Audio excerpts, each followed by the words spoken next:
हालेलुङ दोस्रो महोत्सवमा स्थानीय उत्पादन किवीबाट तयार गरिएको जुस, त्यस्तै गरेर किवीकै उत्पादन रक्सी वाइन पनि छ है गाइजहरू। कहाँबाट पाउनु भयो तपाईहरु? र हामी मिक्लाजुङ आफ्नै तपाईहरुको उद्योग छ हैन त?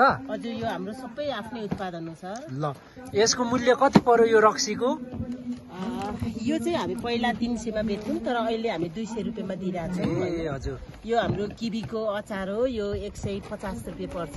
150। हजुर, यो चाहिँ किवी जडीबुटी मिक्स 3 पानी हो, यो चाहिँ तपाईको 250 पर्छ। हजुर। यो किवीको सोमरस यो 500 रुपैयाँ पर्छ। बाफरे। हजुर। यो चाहिँ किवीको 3 पानी नै हो, यो 500 रुपैयाँ पर्छ। ठुलो साइजमा 650 पर्छ। म त मिनरल वाटर भनिरहेको थिएँ अघि त। हजुर। अनि यो चाहिँ तपाईको लाली गुराँसको स्क्वास हो हैन? ए हजुर। यो चाहिँ 350 पर्छ।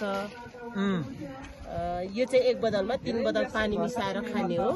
अनि यो चाहिँ किवीको जुस हो, यो 50 रुपैयाँ पर्छ। साह्रै सस्तो, मिठो, राम्रो। हजुर। यो 90 रुपैयाँ पर्छ 500 ml को। हजुर, यो चाहिँ हाम्रो 1.5 लिटरको जुस हो, यो 195 रुपैयाँ पर्छ। 195। हजुर। यो चाहिँ खुद्रा मूल्य हो, हामीले खुद्रा तथा होलसेल मूल्यमा चाहिँ हामीले बिक्री गरिरहेछौँ सर। यो अति राम्रो। यो त के भन्छ, बजारे अरू केमिकल हालेको भन्दा यो अर्गानिक पनि राम्रो पनि हैन?